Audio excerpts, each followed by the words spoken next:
actually enjoy treating your customers like a piece of shit, because that's how I felt when I went to the Alamo Draft House.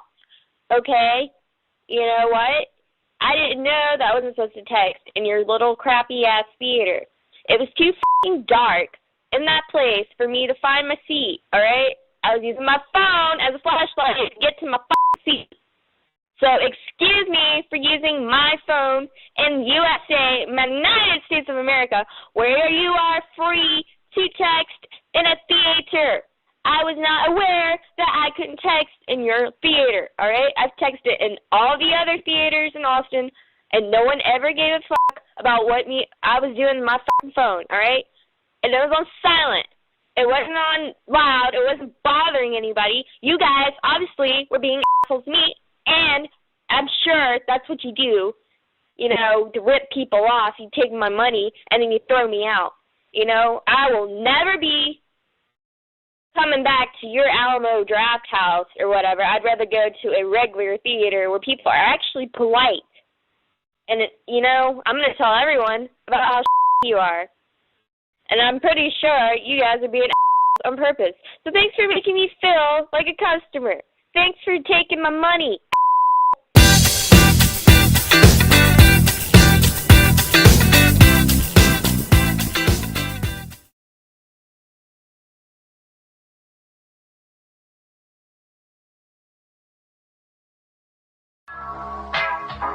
Phenom Radio is the home of the hottest indie music. Tune into the Phenom Radio Top 20 Countdown, Monday through Friday, 10 p.m. Eastern Time, 7 p.m. Pacific. Raise a sharp hustle, raise your paws hustle, when the sun.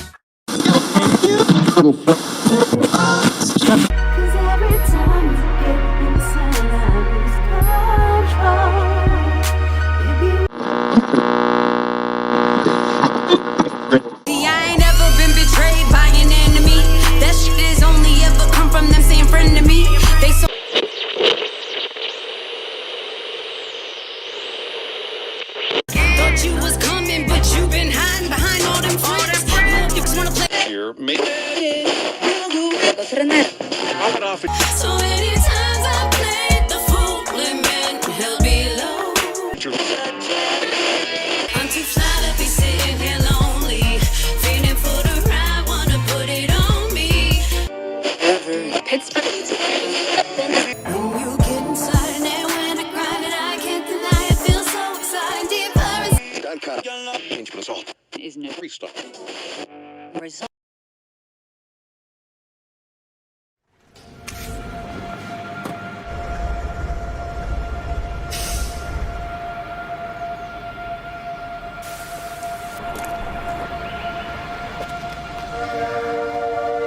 A better job, a better home, a better life.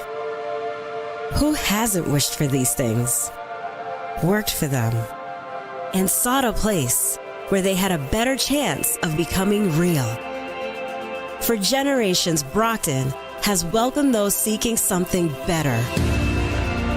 From those who came in search of opportunity to today's multicultural population that makes us the most diverse community in all of New England.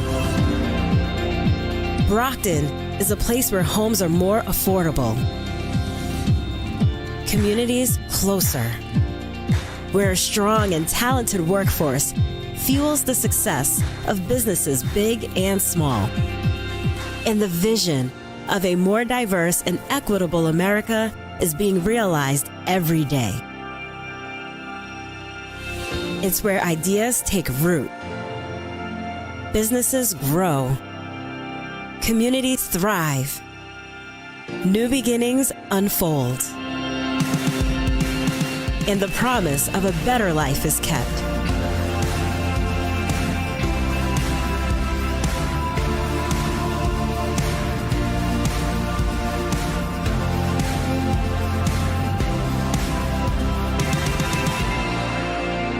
Brockton, Massachusetts, where better begins. Time to grow up. You got a problem with your self-esteem and ego. Oh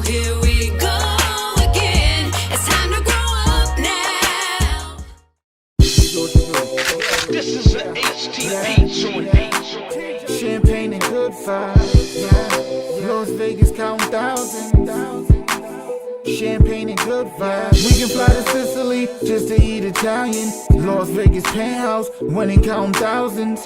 Do you remember? Yeah, we grew up in them housing projects. La la la la la.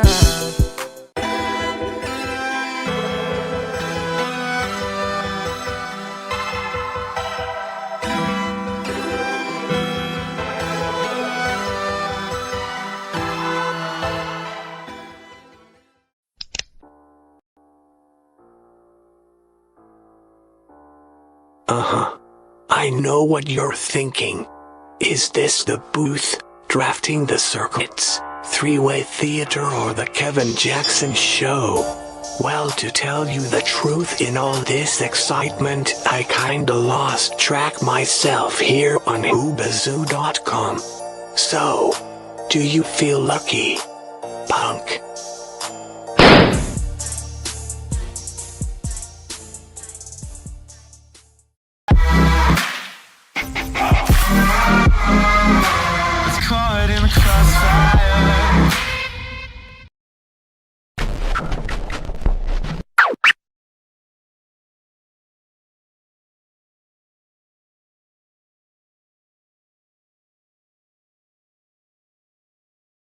This is what they are. This is all they have to offer. This is Trump's Republican Party. Lawless, chaotic, violent, cruel, small, and mean. In 2024, it's a choice between liberty and oppression, between your rights and their control, between education and book burning, between truth and sick propaganda, between pride and strength in the world or bowing down to dictators. The only thing Donald Trump and his imitators offer America is a country worse off than today. A country where poverty, violence, ignorance, and cruelty define their American nightmare. Fighting them will take courage, strength, determination. Are you in?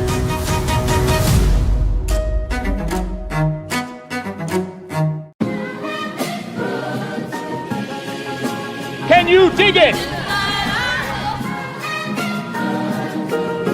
Can you dig it?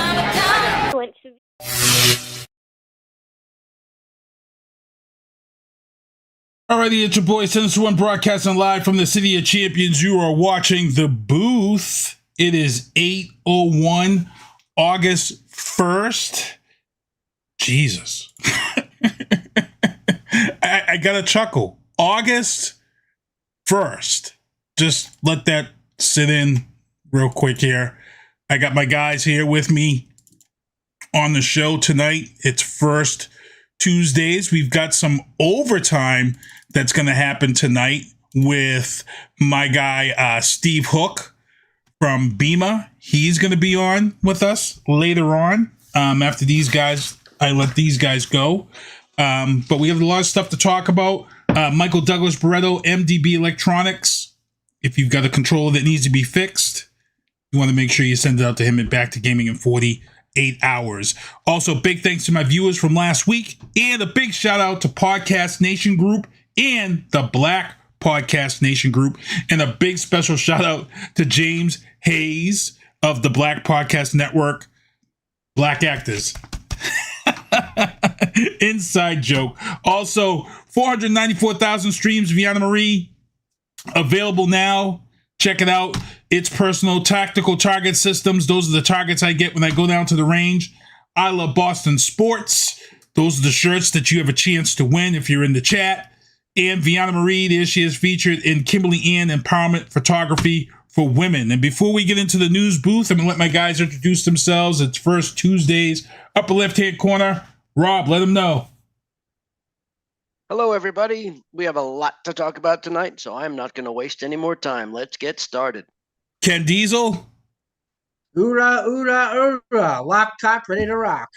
Yeah, we got some breaking stories. We're going to blow through some of these stories. Like I said, I got an overtime that's going to cover the first story in the news booth, which was the National Weather System has said that they've confirmed an EF1 tornado that landed here over the weekend. Steve Hooke is going to come on from BEMA to talk about this tornado and why Sinister One, myself, is pissed off about this tornado and some of the people with the entitlement attitude out there. Also, Officer Rosie Vazquez-Browne of the Brockton Police Department, she wants your bottle caps, the clear white bottle caps on your water bottles, people. What she has found out is that veterans, the prosthetics used for veterans is made from this plastic. So they are now looking for donations of these plastic lids off the water bottles to donate so they can make prosthetics for veterans who have lost limbs. So please collect them up, bring them down to Officer Rosie Vazquez-Browne at the Brockton Police Department. Also here in Brockton, trash fees may jump by 43%. We haven't had a raise since 20 years. I know there's some people upset about it, but there is a new contract that it was signed, and that's where we're at. Also, Sully's, beware of Seagulls, people here. If you are outside dining, Sully's has closed their outside dining. We have some exclusive footage from Sully's this past weekend. Here it is. It's kind of queasy, people. Here it is.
I know, guys, that was kind of squeamish. That was Sully's closing their outdoor dining due to aggressive seagulls. Also in the news, Cape Cod Christmas tree shops is now closed. They've got a sign up, Spirit of Halloween. Everybody who's going crazy, knock it off, sit down. It's only open for till October 30th. It's not going to become a permanent Spirit of Halloween. It's just something the person who owns that spot is doing to get a little bit of money in there before it's sold off. Also, Massachusetts, if you saw the show last week, Massachusetts has become one of the largest shark hotspots in the world, where we've jumped up. And that's because the water climate has changed. It's warmer. And a lot of these sharks that were down along Florida and all these coasts have now come up to the northeast, and they're in abundance. So people take heed. Man dies of electrocution after jumping into Lake Lanier. It's a very serious, weird story. Lake Lanier is in Georgia. This man jumped in the lake. He felt tingly. A guy in the boat saw that he was in trouble, went to help him, parked the boat, went out to help him. By then, the guy was dead. He died from electrocution. This is a very rare occurrence. It's not that rare of occurrence where sometimes somewhere along a water place way, electricity drains into the water and electrifies the water, and people can die of electrocution. But here's the thing, people. I've talked to some people, including my cousin, who've said that Lake Lanier is haunted. There's been all types of spooky, crazy deaths. There's actually a movie coming out called Lanier. For those who don't know why this is a thing, it's because Lake Lanier was originally called Oscarville. Oscarville was a town settled by black slaves when they were freed back in the early 40s. It was similar to Black Wall Street. What happened was that there were 2 young black men accused of a crime. The men with white hoods and white men came into that town, ran everybody out of that town, murdered people that didn't leave. And then what happened was that a year later they came in and opened up the dams and flooded the town to create Lake Lanier. So people say that this is another form of this poor history that we have. They say it's haunted because of this, and it's crazy stuff. Now, I got my guys on, they're attorneys, and as we get into the legal booth, I ask these guys, especially Ken, who's a defense attorney, how the hell does this happen? Texas police, older family, and it doesn't matter what color they are. I know people trying to spin it with their color. It doesn't matter. This can happen to anyone. Texas police, and the videos out there, are holding a family at gunpoint because they mistyped the state ID into the computer, into the cruiser. Instead of Arizona, AZ, they put AK for Arkansas. The car came back stolen, which leads to the video that everybody sees. Frisco Police Department has issued a statement of apology. But I got to ask Ken, defense attorney, isn't there some type of checks and balances where this shouldn't happen? I mean, something as simple as mixing up a state ID on a plate can lead to a family on their way to an amusement park. Do you call bullcrap on this, or does this happen? No, it happens. Unfortunately, it happens all the time. More times than you would care to remember or realize. And unless they can establish the officer was doing something grossly negligent and not merely just flipping a digit or putting a K instead of a Z, no, there is absolutely no liability on the part of the police departments. And this has happened more than once. I had it happen to a client of mine because the officers didn't bother to put in the suffix junior into his name. Oh. His father was a convicted felon who currently had a number of outstanding arrest warrants for him for, among other things, parole violation. He had never been arrested his entire life. He was actually a dentist, believe it or not, a licensed dentist. And he was brought into jail and held for the entire weekend, held on Memorial Day weekend. I'll never forget this. We got it in. He was pissed as hell. And I took one look at him and said, well, this can't be the guy, but looked at his birthday. You know, his father at the time would have been 68. This guy was in his 30s. We then, I said, what is your full legal name? And he said, blah, blah, blah, Junior. And sure enough, on the BOP, it stands for Border Probation Record, it said Senior. I walked over to the DA and I said, you've got a problem.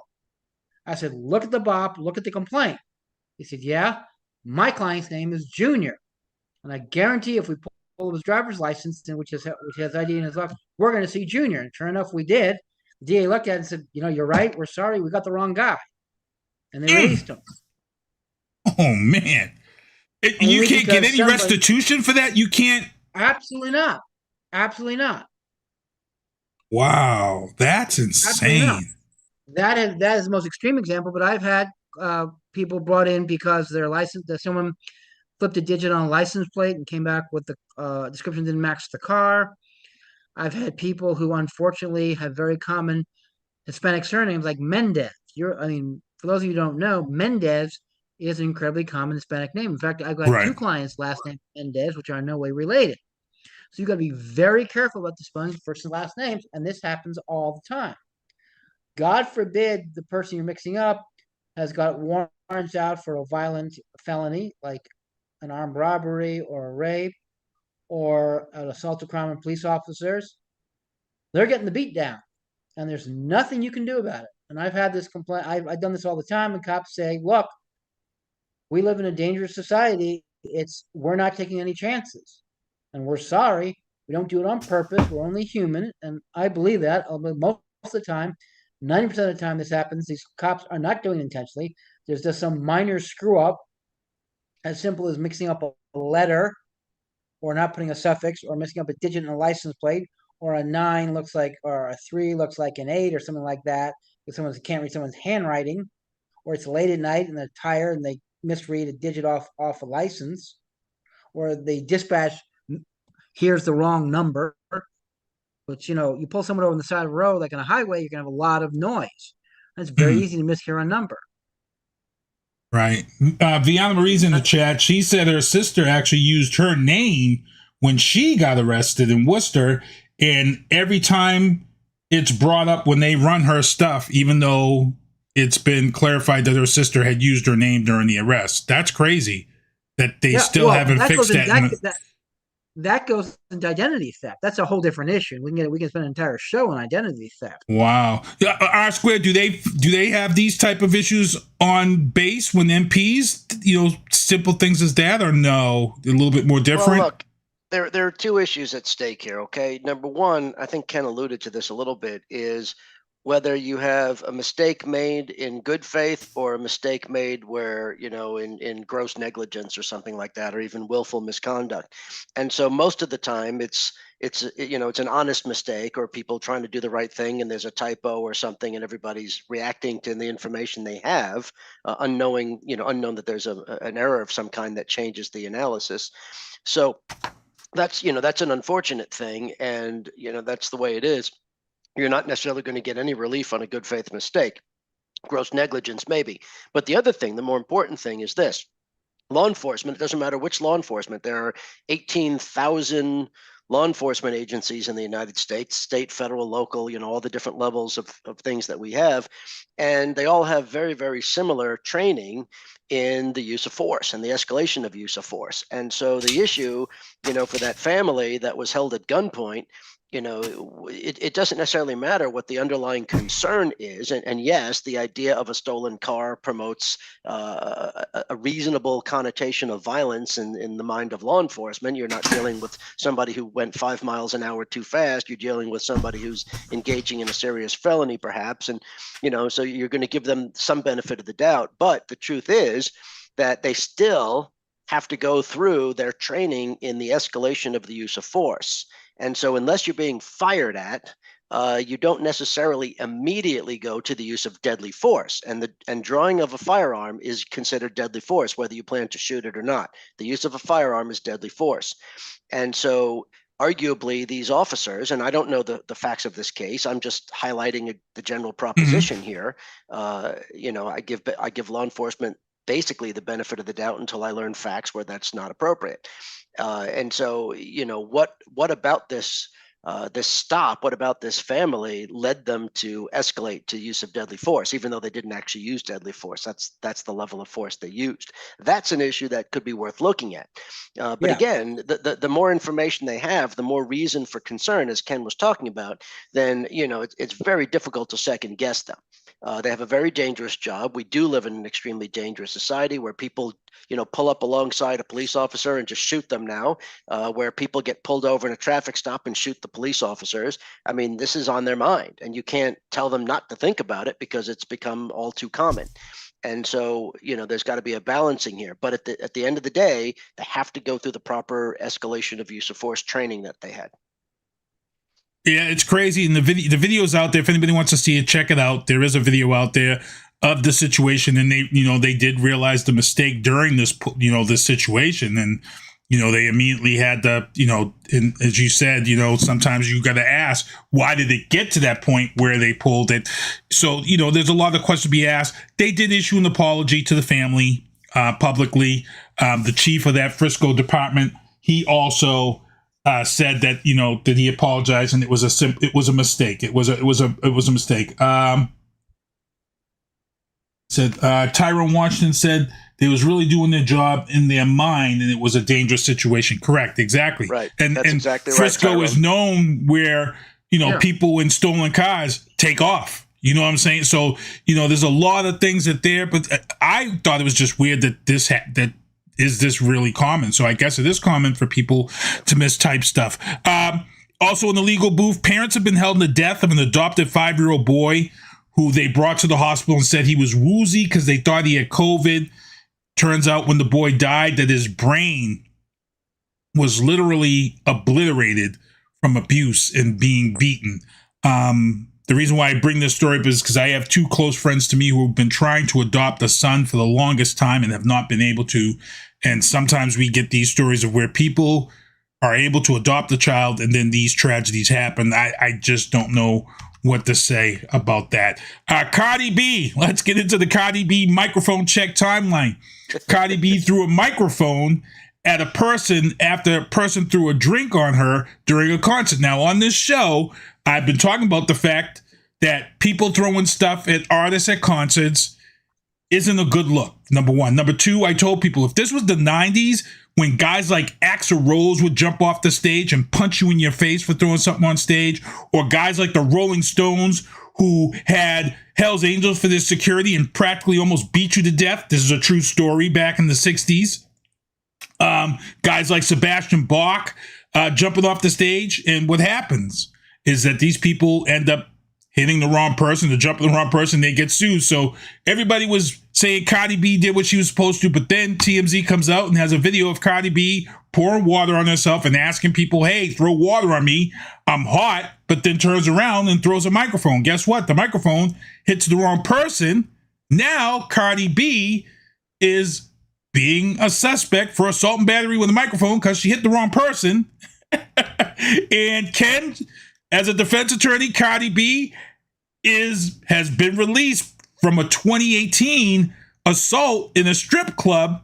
I'm not sure what the stipulations and guidelines are of her release from this 2018 case where I believe she pled guilty, but I'm pretty sure your client, if it was Cardi B and she hit a person with a microphone, she's possibly looking at probably going back to jail for violation of that. Would you try to tell her to talk into paying this person out if you were a defense attorney? Because I'm sure the lawsuit's coming. Paying someone off to avoid a criminal case is illegal. Oh, That's okay. obstruction of justice. What I recommend, but come on now. It's, but what I recommend, we don't I know we don't call it that, but we know that there have been some people. What I recommend, it's called the Trump defense. DA seek some kind of probation with restitution for this gentleman's medical expenses and pain and suffering. Absolutely, but I will get the DA in. Really? Okay, so it's going to be interesting because I want to see how this is going to handle legally. As you guys saw at the top of the show, Paul Reubens, aka Pee Wee Herman, dead at 70, cancer. People, another thing, there's something else you got to sit down. Sit down. Paul Reubens doesn't have to tell you that he has cancer. I see these whole group of people out there saying, well, he didn't tell us he had cancer. He doesn't have to. Just like Chadwick Boseman didn't tell people he was dying of cancer from the Black Panther. Who these people think they are? That think that I don't know. I see Rob shaking his head. They just have an unnatural obsession with celebrities, whether it's musicians, actors, sports personalities. I mean, whatever turns them on, they just, this is the problem with the electronics age. We don't interact with people anymore. We're on our devices all the time. And some people, it's to a real extreme, and they, it's an obsession. It's an unhealthy obsession. And do you think, you can't always find them because they're living in the basement, but do you think mentally for some of these people that they think that if they have a social media connection to a celebrity, that they think they have this personal? Ken, yes. Were you just nodding? In their mind, yes. In their mind, yes. Can you agree with that? Not only do I agree with it, I can quote you chapter and verse in my practice where I've had people who have been accused of stalking. Now, granted, the people they're stalking are not celebrities, but these are low-level, for lack of a better term, influencers on social media who put it out there, and these people can become obsessed with them. In fact, Ken's clients often feel that way. And you go back, and you know what? You look at like a guy like a John Hinckley who didn't have social media but committed a heinous crime. John Hinckley committed a heinous crime without social media. So you can only imagine what social media would do with a person like a John Hinckley, or the guy who shot John Lennon. You know what I'm saying? These were all people. It was scary from the get-go without social media, so I could only imagine. Also, rest in peace, Angus Cloud, 25 years old. He was on Euphoria, and the scary thing about this is that this kid never wanted to be an actor. Somebody saw him, felt he had a good look. They wanted him to try out for the role. He became this big star off this role. Is that wine, R-Squared? Is R-Squared drinking wine during the booth? Oh! excuse me, Rob. You know the rules. You don't enough to share with everyone. You're not entitled to drink it yourself. I just know if we drink bourbon again, the two of you will be drunk and unable to perform on the show. Well, yeah, we're drinking the Walking Dead bourbon that you suggest we get. Oh, that was Sinister One. Sinister One did that. Oh, don't even go back to that. Look, Jason Aldean fans are upset because they had to clear out during the tornado evacuation at the Xfinity Center. I'm going to save this one because I have BEMA's Steve Hooke. He's going to come on to talk about these people who were upset that they didn't get to see all of Jason Aldean because there was a tornado in the area. Oh, my God. And the conspiracy. All of a sudden, you know what's funny? All of a sudden, these people are all conspiracy theorists. They didn't believe conspiracy theorists. They didn't want to believe all these things before. But now all of a sudden, they're all believing in conspiracy. That's the hypocrisy of this whole thing. In the sports, get your magnifying glasses out so I can play the world's smallest violin for you. Hey! Let me just say something. I happen to agree with them. They should have been allowed to stay at the concert, and they should have performed. So when the tornado come, it would wipe them out, and I would have to listen to these freaks. Okay, I'm sorry. There's something to be said about natural selection, and maybe if we allowed this to happen, we wouldn't have the problems. Some, not all, but some of the problems we have today. Okay. I saw someone call the herd. I saw someone on social media saying it was big conspiracy because they didn't want people to hear, try that in a small town. And I'm like, it's a tornado. Mother Nature had something to do with this. It wasn't a conspiracy, bro. If you want to hear it, just type it into YouTube and you can hear it. Exactly. In the sports booth. And because, let me know. Now that you started, excuse me. Uh-oh. Because of all this crap, I was forced to listen to that god-awful song because I hate country music to begin with, okay? I can't stand it. I think it's a bunch of whining white guys. And don't get me started about this token black guy. They always got this token black singer out there. Okay, yeah. But I have to listen to this crap because I couldn't start debating people unless I actually listened to the lyrics and said, was it really a dog whistle to a lynching? And it is, by the way, because I've also listened to it and I've read the lyrics. We'll discuss it another time. But because of that, this is the only conspiracy is you made me listen to pissant music. Training camp has started in the sports booth across the area. JuJu Smith-Schuster, who everybody thinks was coming here to be the number 1 and number 2 receiver. Guess what, people? He's got different thoughts in mind. JuJu wants to be the Patriots' next big slot receiver. You ever see that Wu-Tang song where they say the Shaolin and the Wu-Tang could be dangerous? JuJu is trying to prove himself. He's got speed. He's got hands. Usually the slot receiver is one of those positions that, yeah, you get beat up, but majority of the time, you're open. And if JuJu can get that ball in the slot and then make guys miss, JuJu could be a serious, serious threat at wide receiver in the slot versus being a number 1 or a number 2. So I'm not mad with that. I can't wait. Also, quarterback Mac Jones was one of Belichick's offseason award winners for putting in a lot of work, for getting better. That should make people show. I'm telling you, Patriots are going to be an under-the-radar team. Right now, everybody's got them picked to be at the bottom of the barrel of the AFC East. I don't think so. I think the Patriots are going to be a much better team with a real coordinator. R Squid is down there. New York Giants, I had asked him about him, but you said there's not much really going on at camp right now? I hadn't seen much. I'm sure there's some stuff going on, but I haven't seen it. The good news is, Saquon Barkley is going to play with the franchise tag, so that solves that for another year. The team is coming together. They did a lot of offseason moves and the draft. So I'm hopeful for the season. I think the Giants will be better than last year. Last year they snuck into the playoffs. I think they could be one of those wild card teams again. To me, Philadelphia is the team to beat. In the NFC, they only got stronger this year, and they crapped out. They choked last year, but I would say it's the Eagles. I know your son will appreciate that, but it's the Eagles are the team to beat in the NFC. I'm not so sure about the AFC. I don't know that the Chiefs will be back. There are a few teams that are contenders. So looking at the AFC East, which you guys always get excited about, I think the Jets are going to finish in last. That's my personal prediction. I think the so. Patriots are bouncing back. I don't, as you guys know, I'm a Giants fan. I have nothing against the Patriots, but I think they're going to surprise everybody. First of all, Mac Jones is my fantasy quarterback, so I have a little bit of a vested interest in the Patriots. But I do think that they've improved. You never count them out. They always seem to bring in the right people and put the right schemes together. And I think that receiving core is going to make all the difference. I think Mac's going to show this is his year. You know, if he can't do it with this group of people, then it was a mistake to draft him, or certainly to draft him as a starter. But with this crew around him, and I think he's going to have a good season. Let's see what happens. I mean, you know, Buffalo was the strong team for, you know, most of the season, but crapped out in the last two postseasons. I don't have any faith in Buffalo to go to a Super Bowl. You know, last year they looked like they were going to be the team to beat, maybe the Bengals. I have no faith in the Bills going to a Super Bowl. They could make the postseason, but they're just going to crap out again until they figure out what's wrong. And so, you know, that's how I look at it. You know, Dolphins, they'll be around. They'll probably be the third place team in the division.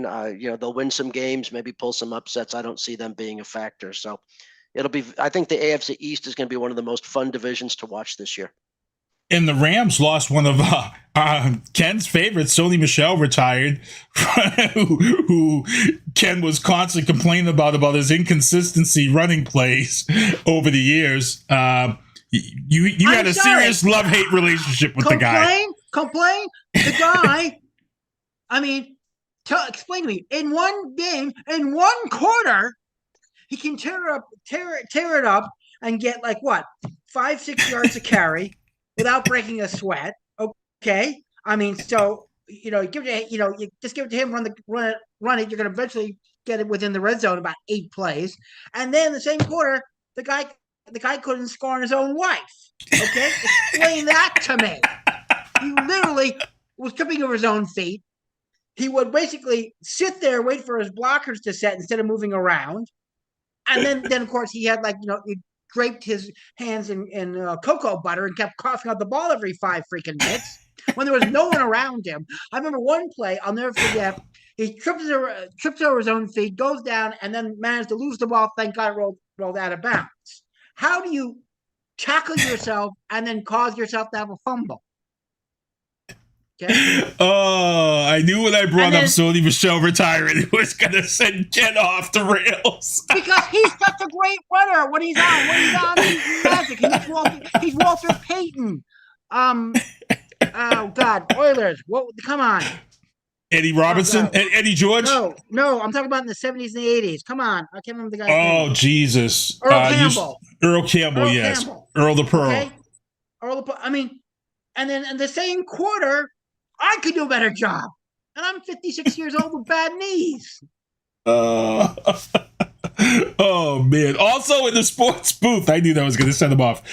For those who didn't hear, Magic Johnson is part of this team that bought the Washington Commanders. And Magic Johnson is saying, guess what, people?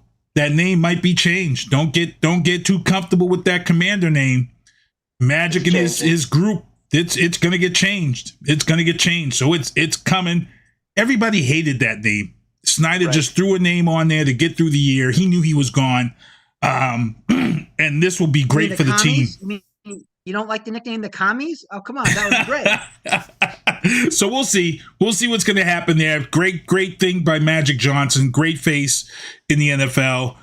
We'll see where he's going to go. Now, these guys are on First Tuesdays. I've got stuff tabled from last week for these guys. We've got breaking news from this today. We got a lot of stuff. I got to get right into it. The Biden bombshells. This is why these guys are on. We had a couple of things in the legal book, but let's get into the first one.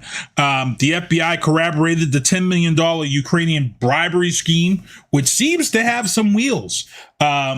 This is a topic of conversation that's going on with this Hunter Biden stuff, which we're gonna get into. But there are some things here that that the Ukrainians provided up to $10 million into this bribery that Biden took. The FBI is corroborating it. Now, all of the MAGA people, all of a sudden, they want to believe the FBI.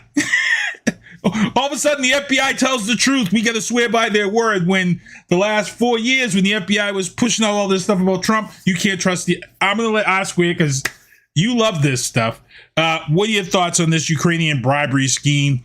Does it really have the wheels that they're talking about?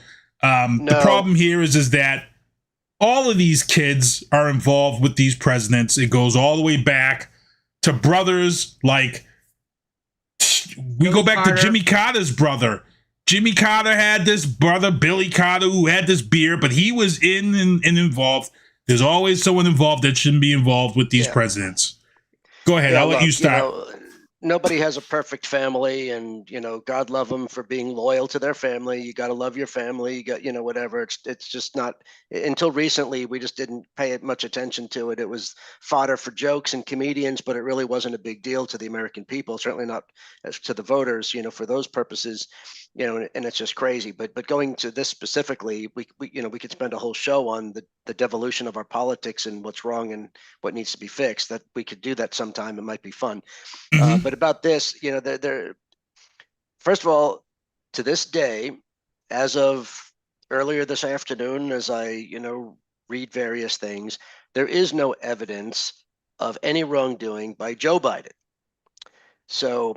Yes, there's stuff on Hunter, and we all know we're very familiar with Hunter's, tax issues that happened. Those are from years ago. He paid the taxes years ago, but of course the investigation is now, and so we'll see what happens with those. I suspect the deal will be back pretty soon, a very similar deal, and it will be disposed of similarly in that way.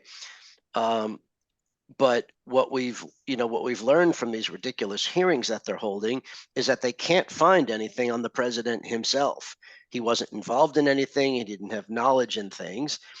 He wasn't involved in Hunter's business dealings. And so, they can do all they want to about Hunter. Hunter's not an elected official. He's not part of the administration. He's not part of the government. So, whatever happens with him happens with him. Whatever he did, he should be held accountable for. And that's that. This idea about the bribery thing, the supposed witness to this was one individual who we already knew about during the famous Trump-Zelensky phone call. This was the corrupt Ukrainian official that was at the heart of that matter, who has, I guess I would say, has no credibility. Has indicated, again, I'm not paying attention to the Hunter Biden stuff. I'm paying attention to things involving the president. And there hasn't been any linkage to the president. And remember, at that time, he wasn't in office. He wasn't president or vice president. He was a private citizen, but he still. And most of the things they're looking at with Hunter Biden, there was some of that illegality, like with the taxes, which those are misdemeanors. Most of what they're looking at with Hunter Biden are things that are moral transgressions, not legal transgressions. They're not necessarily crimes and certainly not felonies. So, if we want to talk about morality, then let's do that, right? And I don't believe in this whataboutism, right? It doesn't matter. If somebody gets caught, then it's about what they did and what should happen to it. It's not about what the other person got away with or what the next person gets away with. But for the record, the Trump, Jared and Ivanka made $650 million while in the White House. Okay, that is what corruption smells like. Jared got billions of dollars in a bailout for his failed New York City real estate investment when they left the White House. But what that stems from. Ivanka had the special deal with her goods in China. So there was all kinds of stuff. They made a fortune. So, if Representative Comer and Representative Jordan, these people who are wasting millions of our taxpayer dollars trying to slam Hunter Biden to embarrass the president, they need to at least acknowledge that there was $650 million in corrupt monies made by the Trump family.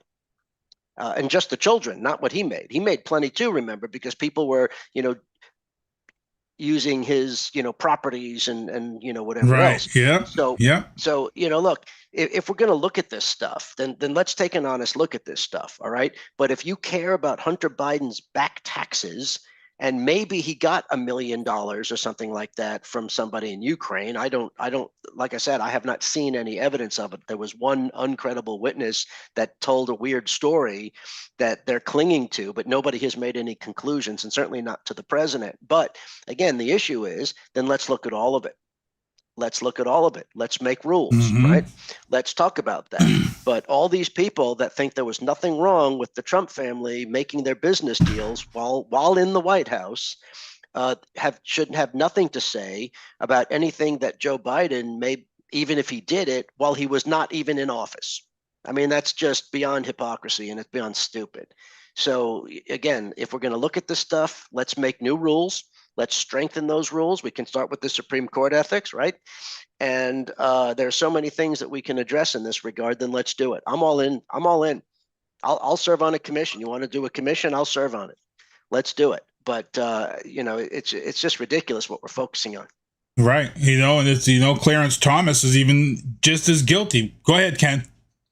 Yeah. Okay. First of all, let's make very clear what the definition of bribery is, because none of you folks understand what the definition of bribery is. And Rob, as usual, alluded to it, but I think for the rest of you knuckleheads out there who don't understand what he's saying, you cannot bribe a private citizen. In order for you to be bribing, there's got to be a government connection, not someone who was in government, not someone's family who is currently in government, but it's got to be the government official. Mr. Biden Jr., Mr. Hunter Biden, I'm talking about, to my knowledge, has never held an official government post either on the federal, state, county, or local level. If I'm incorrect, please correct me. Whatever money they gave him as a private citizen. Under the legal definition, that's not bribery. Okay? You can't bribe a private citizen. Now, the allegation is that Hunter Biden was being used as a funnel for Joe Biden, who was out of office. Again, so what they're accusing Hunter Biden of is acting as a funnel from one private citizen to another. Again, not illegal. Morally questionable, I agree with what Rob said, but not illegal. Okay? The allegation isn't that Hunter Biden was paying bribes. The allegation is, if you bother to read the FBI reports or the summaries or the statements from the FBI, which I have, is that he was acting as an agent of a foreign power without declaring himself as such, which is illegal and a federal offense and a felony. It's just not bribery. Get the goddamn charge right. Well, and oh, by the way, if you're that concerned about it, Ivanka Trump and Jared Kushner were working in the White House when they took that money, which is a violation of White House ethics rules, which is a violation of federal laws because they were acting as an agent of a foreign power. And by the way, any money they got is bribery and conspiracy. Now, as to Rob's point, we have a number of ethical rules which need to be updated. I couldn't agree with him more. And I think putting Colonel Resnick on a commission based both on his military training, his law degree, and his academic credentials would be great. I think he'd be perfect because he used to, believe it or not, back in the day, we were using outhouses for toilets, and we actually had phones that were connected to the wall. Colonel, at that time, Captain Resnick, lectured at, was it not Fort Ord? Was it Red Bank? What's the base in Red Bank? Monmouth. Fort Monmouth in ethics. So he actually was a ethics professor years ago. Didn't think I remember that one, did you, Rob? I didn't. But, so, yeah, I agree. There is way too much money going around through backdoors and slush funds and stuff like that. But don't you dare accuse Hunter Biden of bribery. He's being accused of acting as an agent of a foreign power without registering as you're required under federal law. That's Yeah, all. and Big freaking difference. just to close Ken's point with one more detail that people should find interesting. This just happened over the last few days. A witness that Jim Jordan called, not a defense witness, not a Hunter Biden witness, Jim Jordan's own witness. I'm sure everybody in the show knows who Jim Jordan is because we talk about him enough. I certainly do. Yes, we do. If you don't remember, read the corridor because I go off on Jordan all the time. Piece of shit. But anyway, did I just say that? I'm sorry. The point is he called this witness, right? And this witness came and testified under oath to the joint committee led by, oversight and judiciary, and testified under oath. This was closed door. So, they don't have to play for the cameras. It was questioning and all that. Anyway, he said that he was working on these businesses, these deals with Hunter Biden, and he had firsthand knowledge and experience, and was there when they were talking with President Biden. Hunter and President Biden, as father and son, spoke a lot. The president was always very concerned about Hunter because of relapsing with drug addiction or other issues. And this was the time frame that Bo was sick with brain cancer and dying, so they were talking a lot. He listened to over 20 phone conversations between the two of them, and had dinner with them, and never once did they actually talk about any of this business. Never talked business. It was always just personal stuff. The president was trying to support his son, but never was involved in his business dealings. So that's what this witness, Jim Jordan's own witness, said. What he said Hunter Biden was doing was he said that the president, well, then citizen Joe Biden, but now President Biden, was not involved in any of this. What he said he thought Hunter was doing was, because everybody knew he was Joe Biden's son, was giving the illusion that he had connections to Biden and could leverage those connections in the future so in other words, he was selling himself because he had those connections. That's probably how he got on the board of Burisma in the first place, where he didn't belong. However, that's not illegal. That may be immoral. We talked about that. It may be a moral transgression. There is no law that prevents that. But either way, it has nothing to do with Joe Biden. And Jim Jordan's own witness testified under oath before the joint committee, told this to Jordan and Comer. And by the way, they went on Fox News. I don't know if it was Monday night or Sunday night, but they went on one of the Fox News shows. I watched the clip of it. Yes, I do sometimes watch, folks, because I like to hear what all the sources are saying. They went on Fox News and lied about what this witness said during his sworn testimony. Okay, so that tells you the state of this so-called investigation. There you go. Anything you want to add to that, Ken? Yeah, we all know that these so-called investigations are nothing more than to deflect against what's happening at Donald Trump. It's the false equivalency paradigm.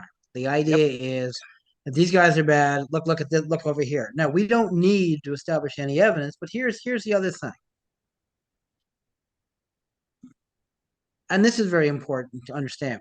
And this is why I have a lot of problems with people who are not attorneys, especially ones who don't practice criminal law, like myself and Colonel Resnick. Criminal law is a very technical field. In order to be accused of crime, you have to be doing very specific acts in a very specific manner, in a very specific order. If you don't do that, while it may be morally reprehensible, and I happen to agree with everything Rob said about that, it's not illegal. And people confuse and conflate moral lapses with illegality. I'll give you a prime example. There was a client I have recently, and I'm not going to give you his name, who was having a sexual relationship with a 17-year-old girl. He was in his late 30s.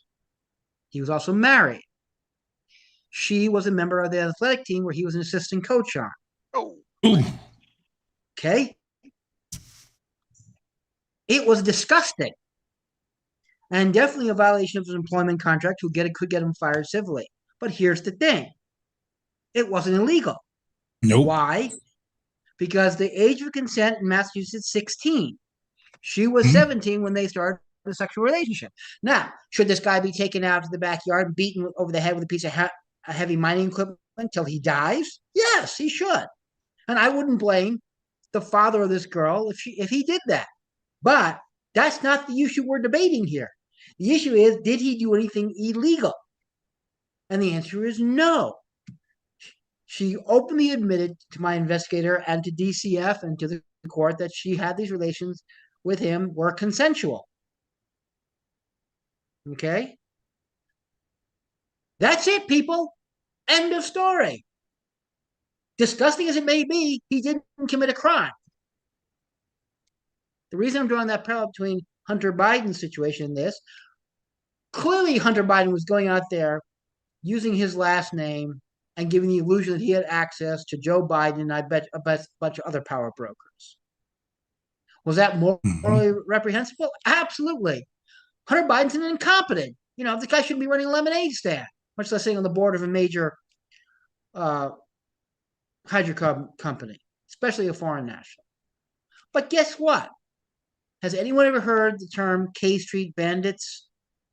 If you don't, let me explain to you what it is. There's a street in Washington, D.C. called K Street. And on that street, there are a number of quote-unquote law firms that have one purpose, that's to lobby Congress and the executive for their various clients. Those lobbyists call themselves K Street bandits, and they all brag about their access to powerful people.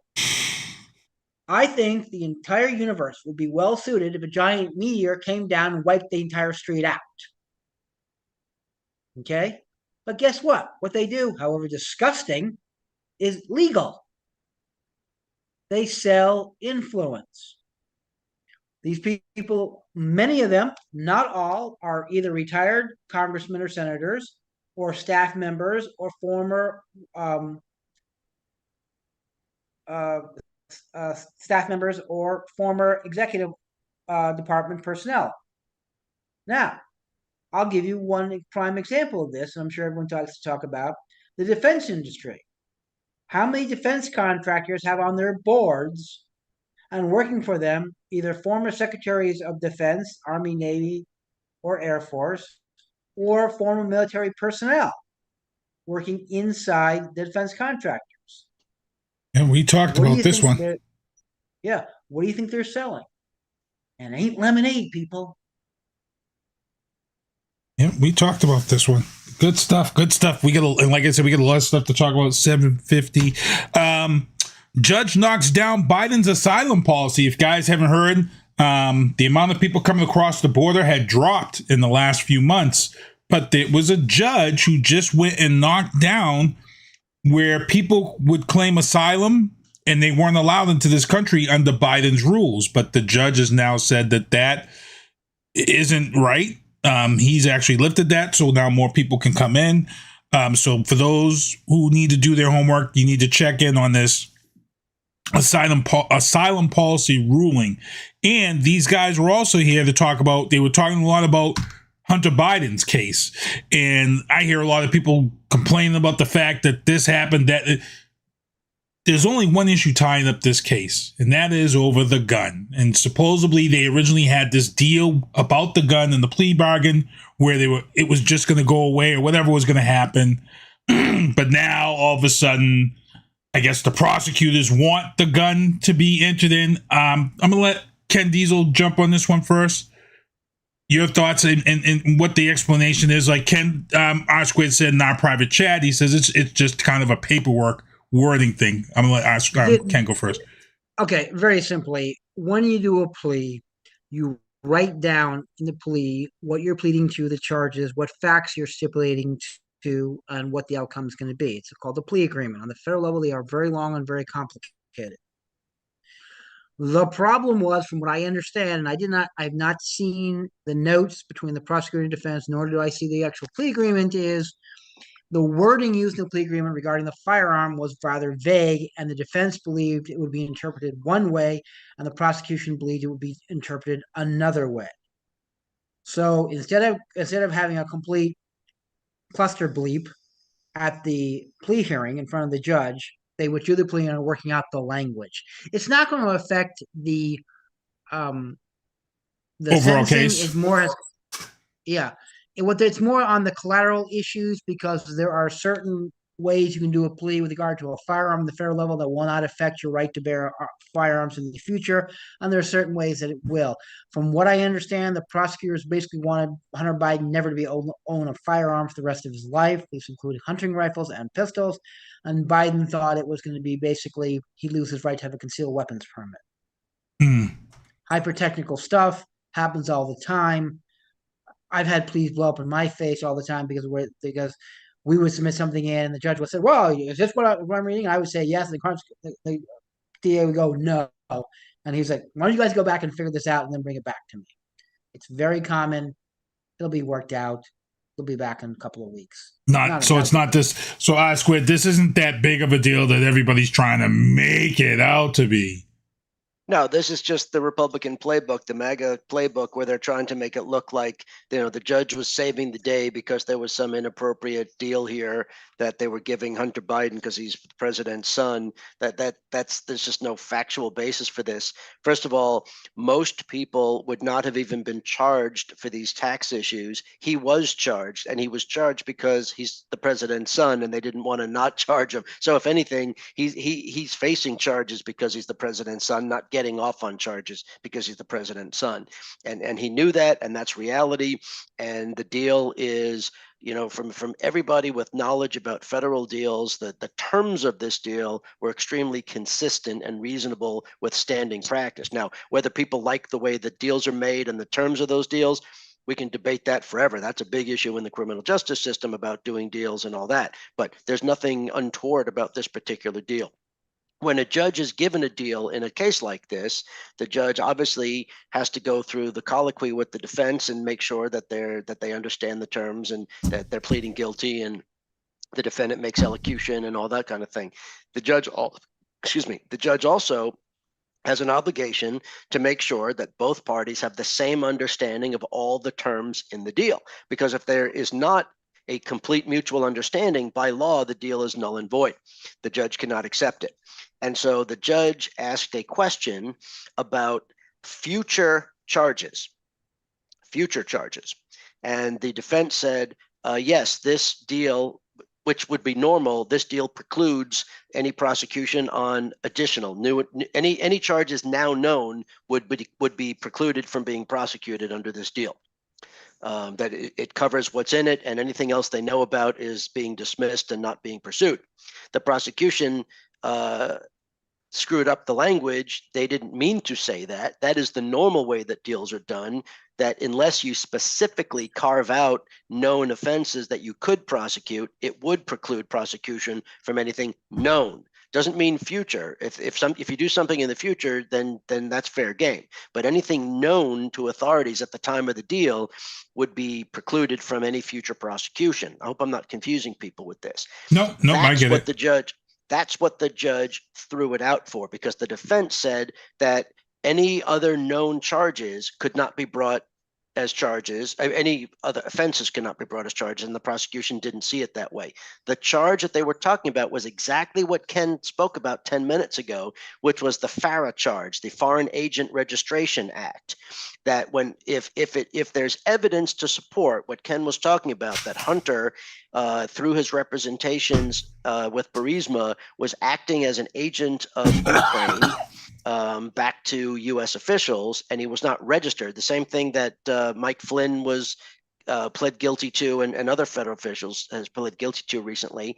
That same charge, if anybody remembers those news stories.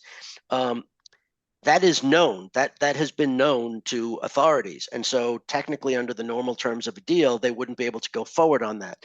And the prosecution doesn't have any plans to, or else it would be part of the deal or there would be an indictment on it. But they didn't want to bind themselves by saying that they couldn't go forward on it. And so that's what the judge said they have to work out, because you cannot have a disagreement like that in the meaning of the deal. So this has nothing to do with the substance of the deal, has nothing to do with what he's pleading guilty to the sentencing recommendation, to the possible punishment. It's just whether sometime in the future he could face an additional indictment and trial for this violation. And so they will work that out, and then they will come back, and then we'll see what comes of it. Nice. Thank you. Yep, go ahead. There's also another issue that comes up a lot, and that's prosecutors are required to divulge all of the evidence in that they have, Mm-hmm. inculpatory and exculpatory. That's why. So when I was defense counsel, I know, okay, once they do that and then you make the deal, then if you make a dumb deal, that's on you. Prosecutors aren't allowed to withhold information to get you to confess to crime. Then they can say, "Ha! I got the confession. Now I'm going to use it against you for this other thing." And that's why this is so critical. The other thing, if I may add one other point, federal crimes are governed by a 1,500-page manual called the Federal Sentencing Guidelines. It's about as interesting as watching paint dry or grass grow. I've used them, okay, and I've got an old sentencing guidelines on my shelf from about 2012.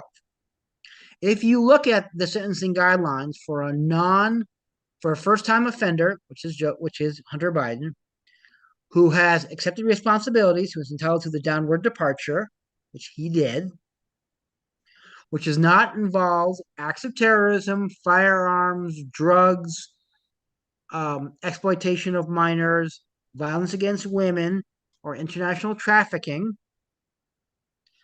There is certain guidelines that suggest what you should be. And he's actually at the higher end of those guidelines. He's part of the middle high of those guidelines, not directly center. But if you look at it, it's pretty much on the higher end of the middle section. There is no cause to give him jail time. There's just not, because of those factors. And if anyone wants to challenge me with that, I suggest you go online, get a copy. You can go online to West Publishing Company, and they can give you the 2023 sentencing guidelines, and you can go look it up.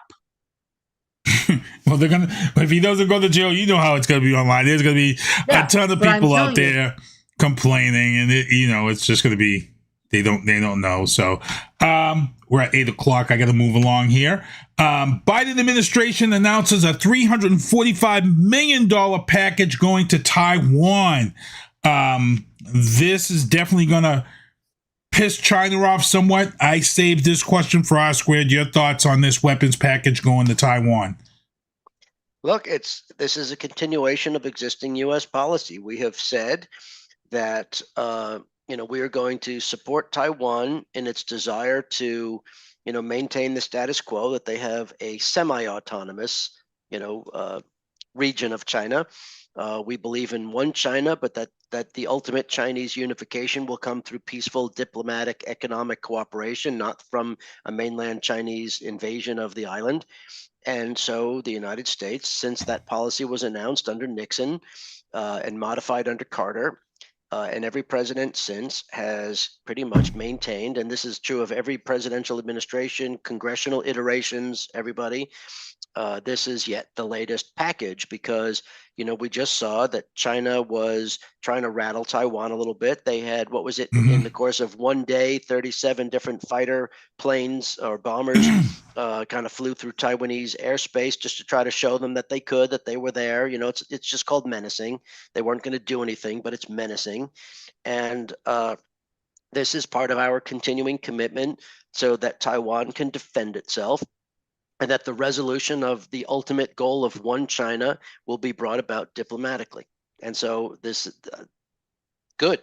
This is good. It's a good thing. Okay. Kenya, anything you want to add to that real quick? Are you good with that?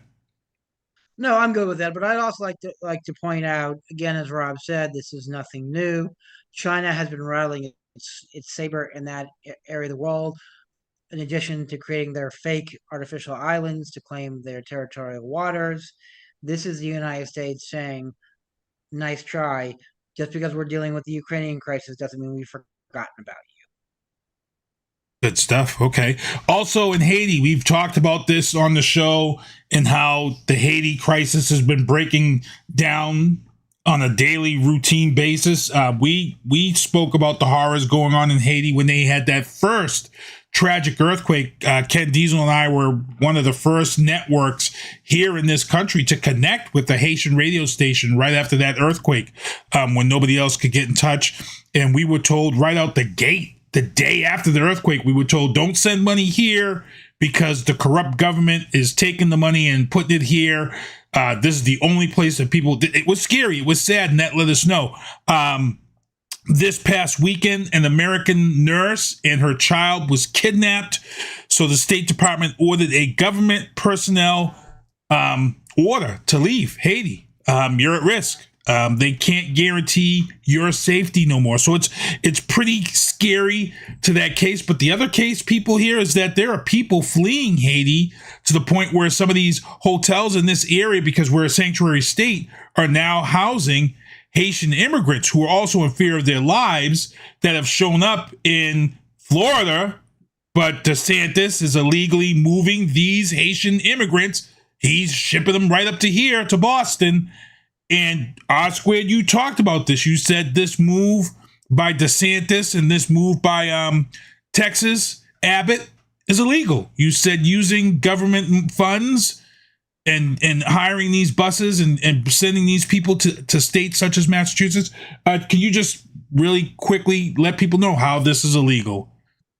Well, two things. First of all, immigration is a federal government responsibility, and the federal government has not delegated that to the state of Texas or Florida or anybody else, and they haven't asked for assistance in this matter. It is a federal government obligation.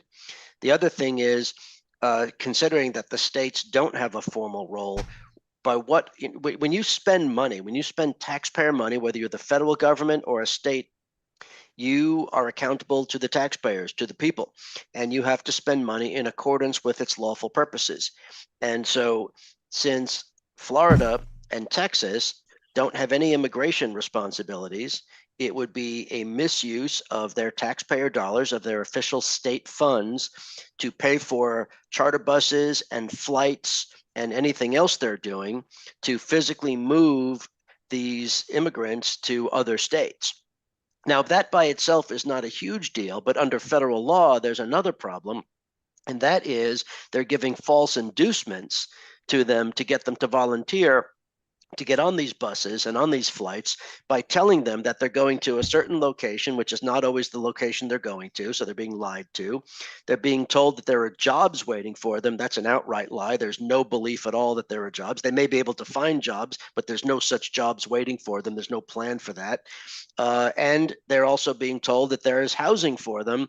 And that's not true. They're being dumped off in front of some city hall or church, and they're standing there in the street wondering what the hell to do, where to go. And, local authorities have to come and find something for them. That's being done in Boston, New York City, and other places, Washington, D.C., other places around the country where now you have these people, being dumped off on buses. The buses take off, and now they're standing there. You have no choice for humanitarian reasons but to put them somewhere. And then so they're expending funds that they shouldn't necessarily have to spend, but they have no choice because it's, what are you going to do? Let these people sit there and starve to death or freeze to death or, whatever the case may be. So it's a very complicated thing. It's a very cruel thing. We have a mess. Our immigration policy has been a mess for decades. Our border is a mess. That's right. There's so much we need to do. I always talk about that openly on the show and in my writings that we need to fix that. This is not how you fix it. You're not cruel to these people who are simply trying to, seek a better life. I think we need strict border policies. I think we need strict immigration policies. I think we need to have strict asylum policies. We don't all agree on what those would be. But this criminality is not the answer to it, no matter what side of it you're on. It's gross. And Ken, as you know, he's an attorney, but one of the things he's also practicing in is family law and immigration legalities. And we talk about strategic things done. When Abbott and DeSantis sent the first batch of immigrants up here, where did they send them? They sent them to Martha's Vineyard. Now, for people who sit here and say, yeah, they sent them to Martha's, you don't get that. That was strategic. They knew exactly what they were doing when they sent the immigrants to Martha's Vineyard. That's the cream of the crop for people who live in New England.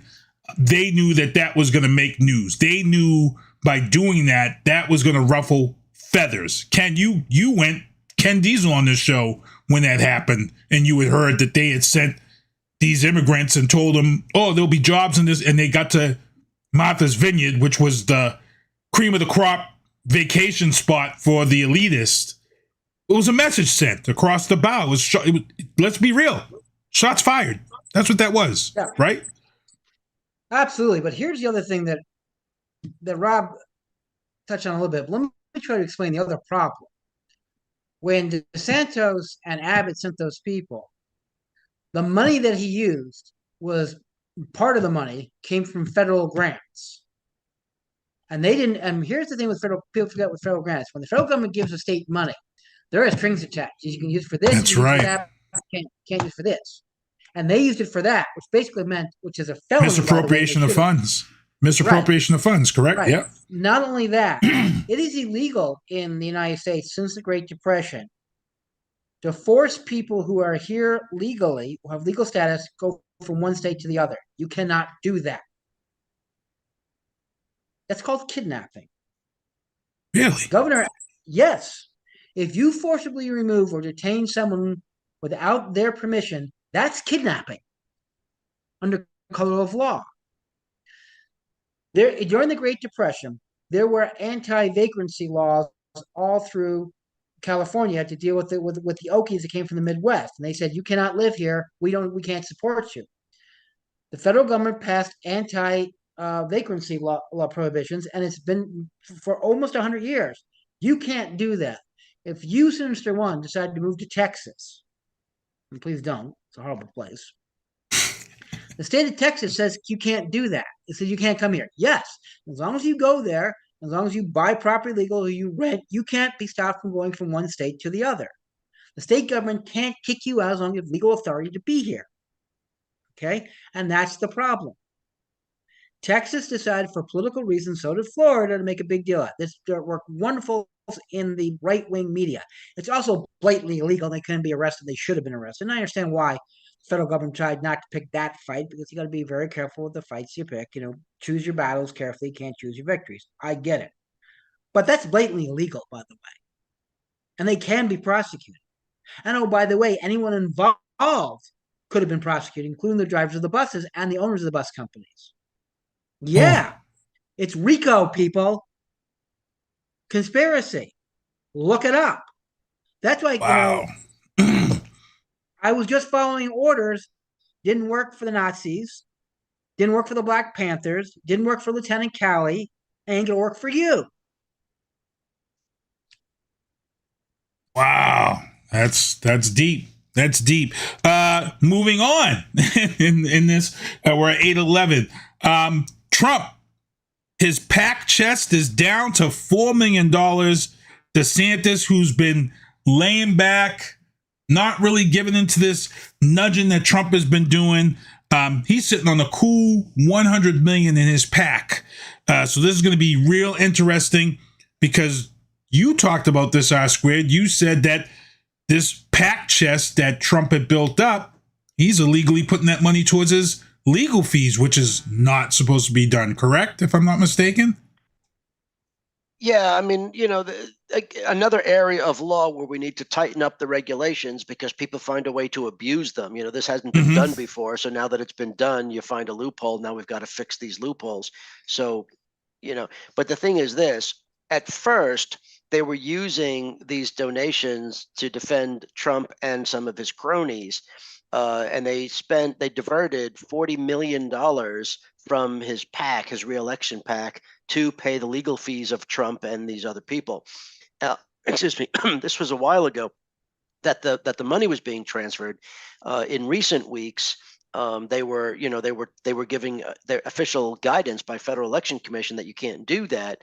They have apparently set up, I won't say legitimate, but a different source of collecting money and paying the legal fees. So it's no longer, it hasn't been for a while now coming out of the of this PAC. Now that doesn't change the fact that for the past several months they had already diverted the 40 million. That's still an issue, and they've got to figure out what to do about that. Even though they may have come up with a workaround, there's still the problem of what they did.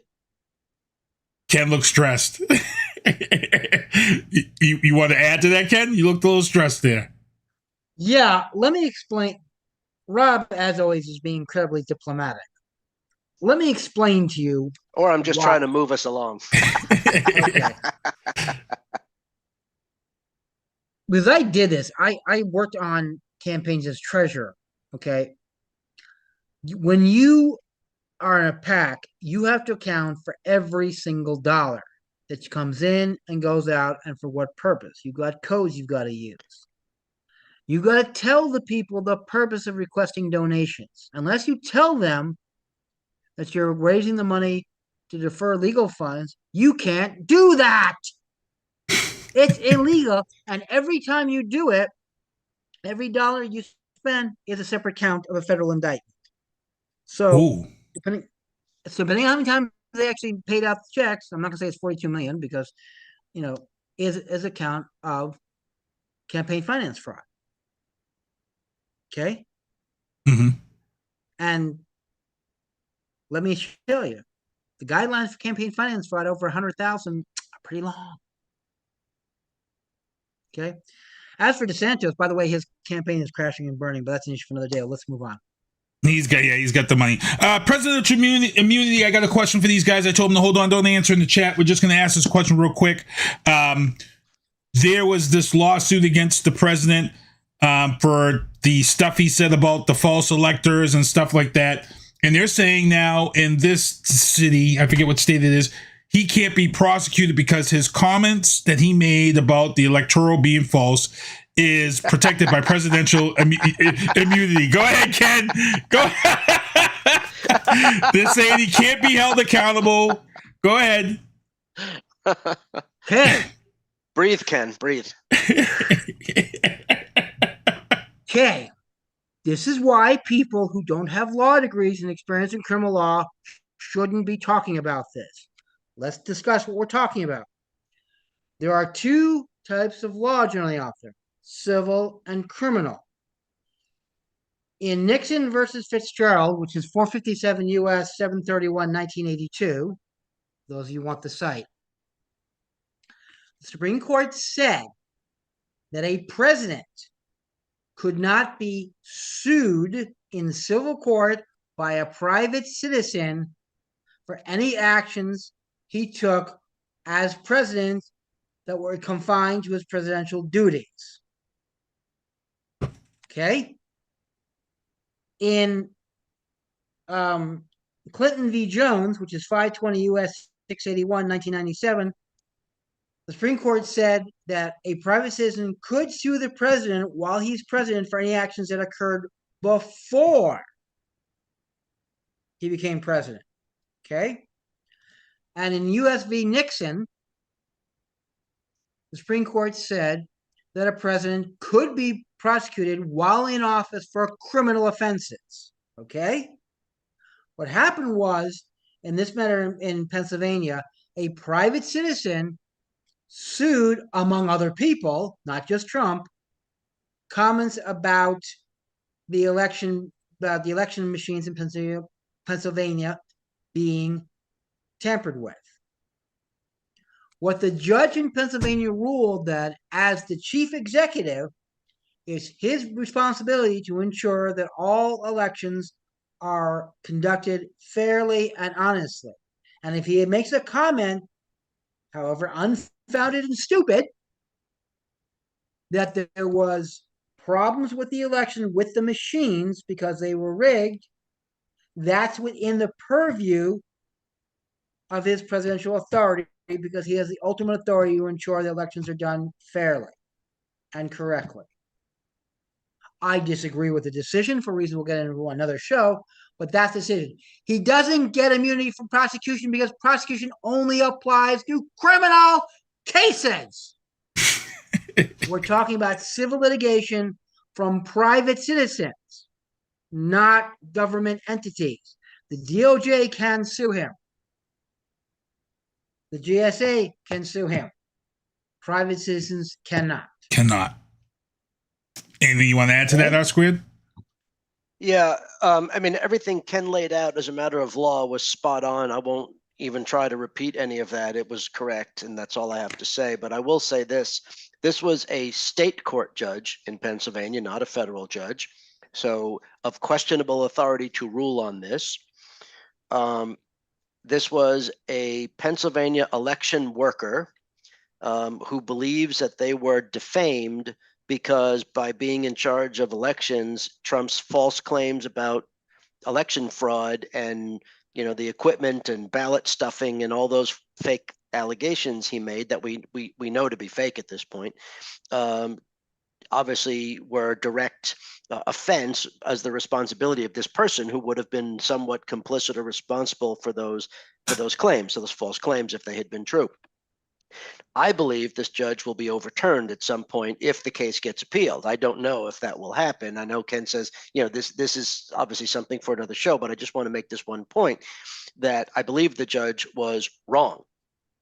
That these comments that Trump made were not within his employment as president, were not within his duties. They are not covered by the immunity protections, because the immunity protections, and there's case law on this, Ken just rattled off a few significant cases. There is case law on this that says that when you commit criminality, when you say knowing falsehoods, these statements by Trump were not made in good faith. He didn't believe them to be true when he made them. In fact, he knew them to be false when he made them. And so for that reason, if this election individual or others choose to appeal or to go to federal court or work their way up the system, this judge's decision will be overturned as faulty. Good stuff. I'm gonna have to keep an eye on that and keep watching, because sometimes I drop stuff in the chat and I'm like, we gotta save it. Just save it. I saved it. I didn't say a word. Gotta save it. In the last one, it's a breaking story, so I don't even have the picture up for it yet, but the Trump indictment has come through just before we went live. The Trump indictment came down around 5 o'clock today. I'm going to let these guys just kind of give their thoughts on where we are now headed, and does this affect 2024? I'll start with Ken first. Well, he was charged with a number of offenses: conspiracy, obstruction, etc. I'm not going to bother to go into them. We knew this was coming. This deals with the January 20th insurrection. Nutshell it again. I would love to do an entire show on this, but basically they're saying that he aided and abetted in the January 6th uprising. Will it affect the 2024 election? I don't think so, because I think this is just another nail in his coffin. I don't think he stood a chance in hell even before all of this, but you got to remember, he's got cases in the federal system. He's got cases in Georgia. He's got cases in New York. So, I mean, yes, it will affect it, of course, because he's got another indictment he has to deal with. He's now going to spend more money and more of it's coming out. Will this affect his base? Absolutely not. The MAGA maggots don't care. Half of them support him. I think where it's really going to hurt, and this is, I don't know if you read the articles about, this is going to hurt the Republican Party, because their grassroots fundraising is really drying up. They were hoping to make big gains on the state and local level and maybe flip the Senate. And I think they can basically kiss those plans goodbye, because they're fighting multiple fires. They're fighting multiple contests in places which should not be contested.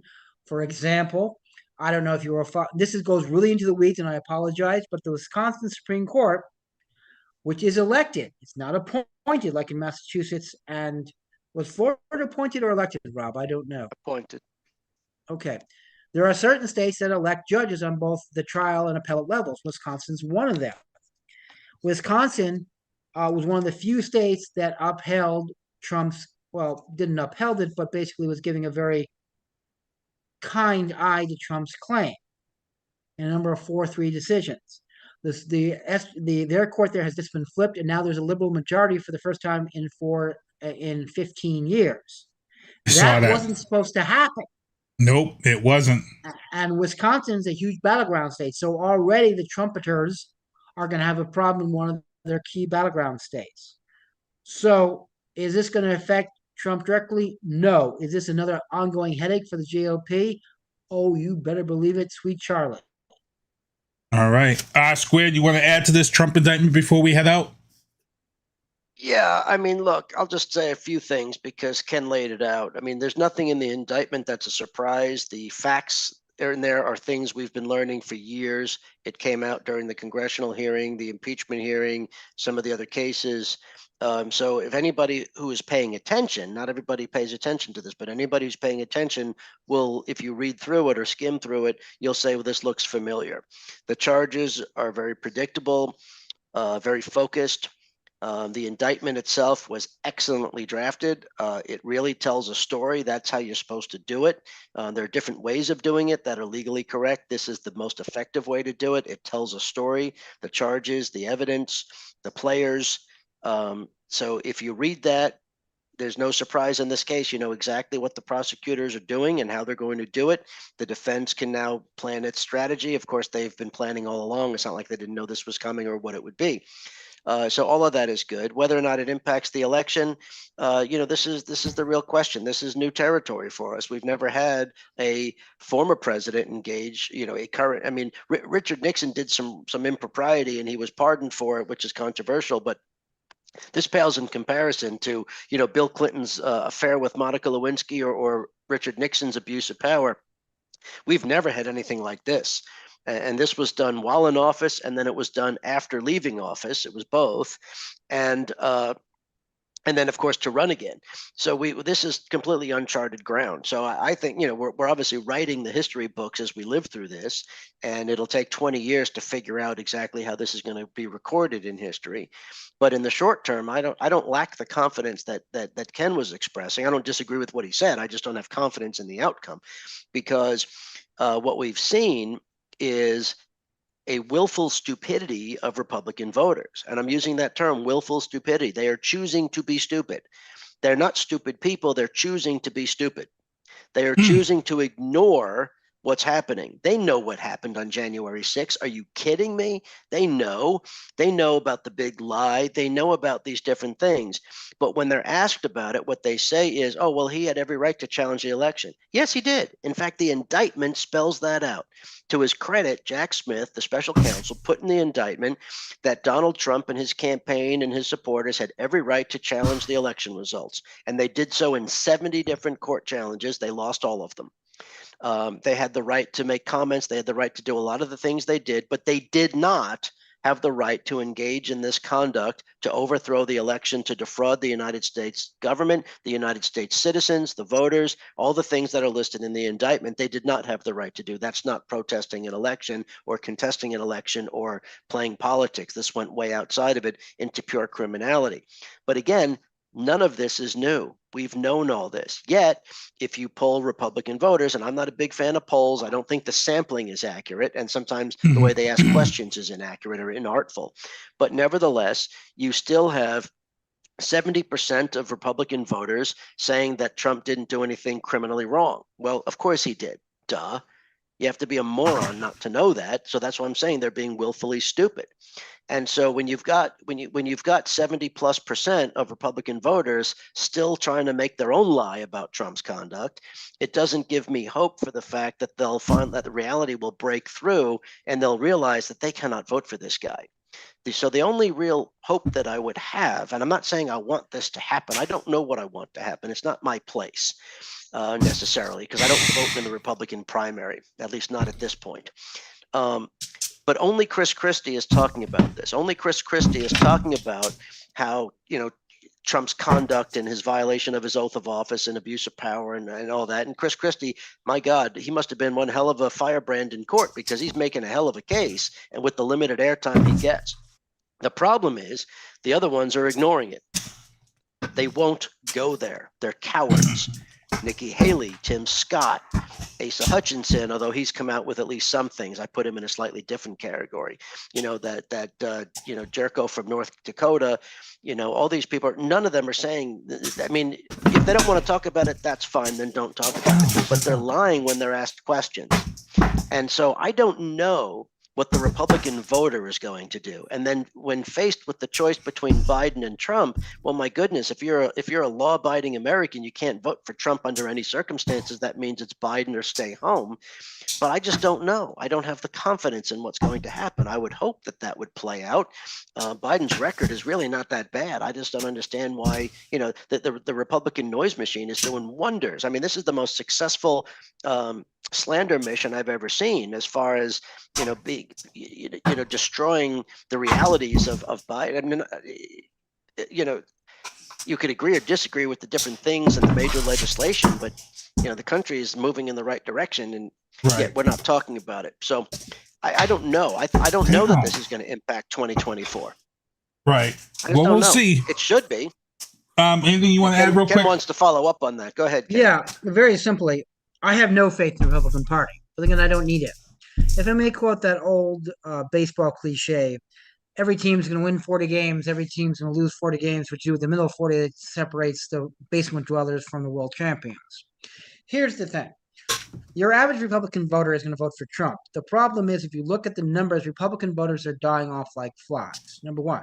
Number two, they were never that great the population either. It takes very few Republican voters either to change their mind or defect, and you flip the party. If you look at even the Deep South, even places like Texas and Alabama and Georgia, there is a 52-48 split right now between Republicans and Democrats.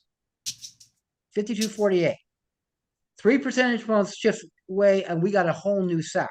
That's not a hell of a lot of people, number one. Number two, there are a lot of people who are just sick to death, and I think Rob's point about either they vote for Biden or they stay home, that I think is more likely. They're going to stay home. And if they're not voting, they're not winning. And here's the thing, the margin for error of the Republicans is super thin. If they don't have 90 to 100% support, they lose. Democrats can afford a lot more.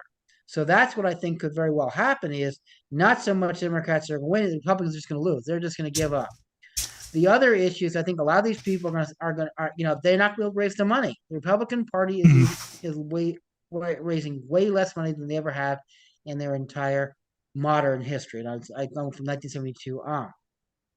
You're seeing what's happening is the Republican Party used to be the party of small government, strong defense, law and order. Okay?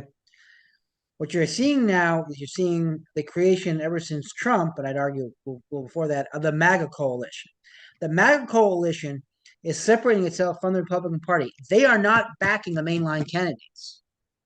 They're backing their own wackos. Okay? Without those MAGA maggots supporting them, the Republicans are going to lose. And they're going to lose bigly. Okay? The MAGA maggots don't have enough people to put their own candidates out, over. So basically, by default, not because Democrats are doing a good job, and they're not, they're stinking up the place. And I said that as a lifelong Democrat.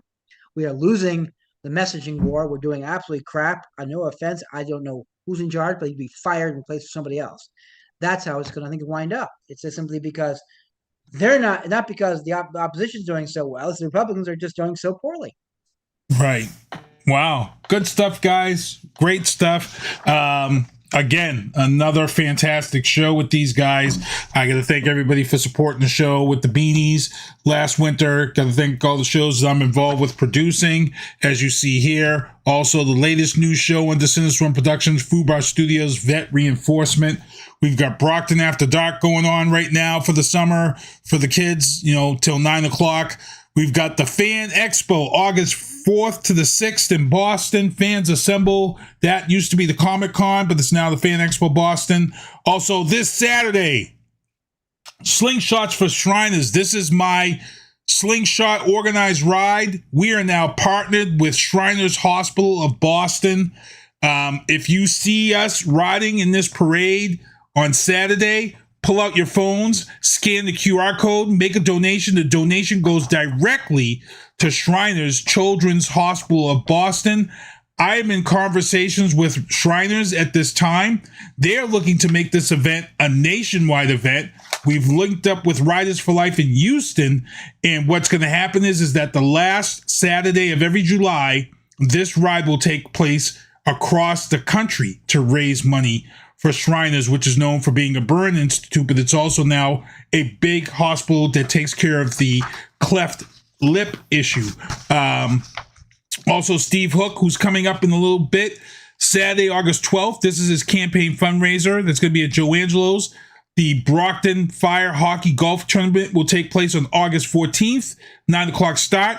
Also, August 17th, the best local hip-hop music night put on by 508 USA and Music Man. And Jamal Brathwaite, He has his campaign fundraiser on September 14th, 6 to 9 p.m. at Ann's Palace. And please remember to vote on September 19th and November 7th. Some of the guys here have sent in their banners. This in no way means that I support them. I'm just allowing them to be able to support and get the word out so you can vote. Jamal Brathwaite is running for city councilor at large. Steve Hooke, who's coming up in a second, councilor at large, that's his banner. John C. Williams, who is running for mayor of Brockton this year, that's his banner. Kimberly Ann Empowerment Photography. And again, thank you for everybody for tuning in to the show, hanging out with us. I'm going to let these guys say their goodbye so we can get out of here. 8:33. Ken Diesel, I'm going to let you go first. Okay, I want to thank all of our listeners, all 12 of you. Hey, guys, gals, non-binary, be safe, stay cool, and we'll see you next month. Squid? Yeah, we could have got another 3 hours on a lot of this, so we had to keep it short as it was. So stay informed, stay safe. See you soon.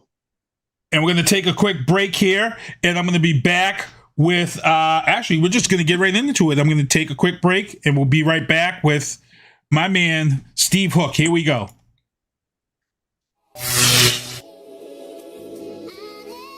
Yeah, What? Yeah, see, I ain't ever been betrayed by an enemy. That shit is only ever come from them saying friend to me. They soul is black, soaking up all of my backup energy. I feel the drain through all the pain depletes in its entirety. It's piracy and any thought of reconciling blind to me. You were my people that I chose, you were my family. And didn't realize what you had, your bad need clarity. Because respect is something earned, you can't use bribery. You thought I was a sheep and I would fall in line. But a real bitch tell it like it is, that's fast as here's my dime. Y'all out here out your ever loving minds. You had no idea the kind of storm of shit you would find. If you forgotten, we can go ahead and press rewind. Receipts is never something from me, never fall behind. I didn't come at no one crazy, you showed your behind. I never come for folks, but for you I'll make the time. Green life. It's your boy Black C. Let me talk to him, V. Check. Listen, is you living well? Scratch that, is you living real? Tell me what your grind like, do it pay the bills? Just overlooking the field, or do you play for real? Cause look, I'm trying to build, I ain't got time to chill. It's going down, avalanche, hotter than the bayou. I'm seasoned, Zatarans. They so in love with the cocoa. Put a star on they head, they tone Romo. Give them the glow, they some hope for the hype. Not just lyrics that I write, put my soul through this mic. Like a breeze, way I blow through. Want it bad as you breathe, gotta go harder than most do. Feel the plan if you don't plan to fail. At any given moment. All right, it's your boy back here in the booth, and I'm going to give you my interview. Let's get ready to bring Steve Hooke on with us. This is Steve Hooke, and I want you guys to take care. And then after my interview with Steve Hooke, it's going to be SpongeBob will take us home. Here we go. All right, it's your boy Sinister One broadcasting live from the City of Champions. As I said, tonight we are going into overtime with a pet peeve of mine of something that happened over this past weekend.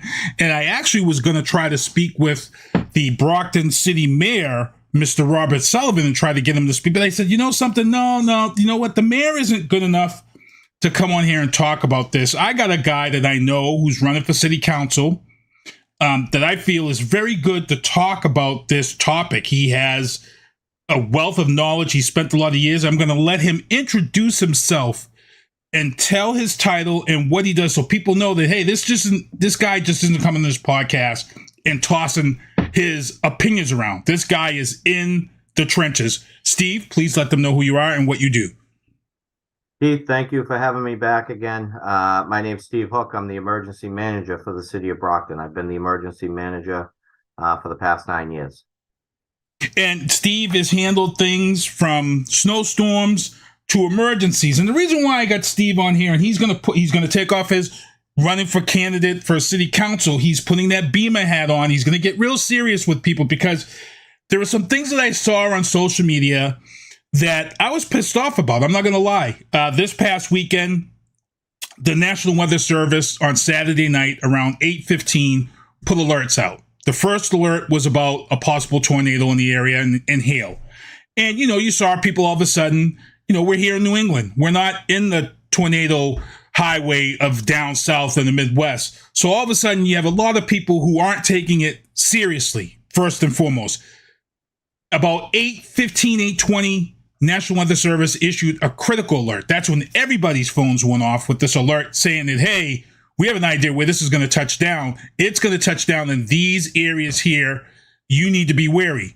About 8:35, the third critical alert went out telling people, hey, you need to go to your basements. I actually put it up. I had someone say, it's not that big of a deal. But they put it up. They were telling people to get to their basements. I saw people laughing. I saw people whatever. The storm came through. It was about 15 minutes. And I saw people say, it was a weak storm. Oh, it was this. Oh, it was a waste of our time. This and that. And I hate to say this, people, this is coming from a group of people that if we've got 24 inches of snow on the way, you're rushing off to Shaw's or Stop and Shop to buy up all the milk and eggs for 24 inches of snow. Yet we have a realistic alert. And this is the first thing I'm going to ask Steve, that wasn't taken seriously. So let's get into the alert itself. When these alerts come over from the National Weather Service, they were in bright red, capital, everything that needed to be in capital letters was in capital letters. Talk about why we shouldn't be ignoring these alerts when they come across. When everybody's phones go off, this is a serious matter. This isn't something to joke about. You are correct. So the National Weather Service typically does not send out messages, the emergency alert messages over your cell phones unless it's a serious matter. So we had a tornado warning, which means conditions are favorable in our area for a development of a tornado.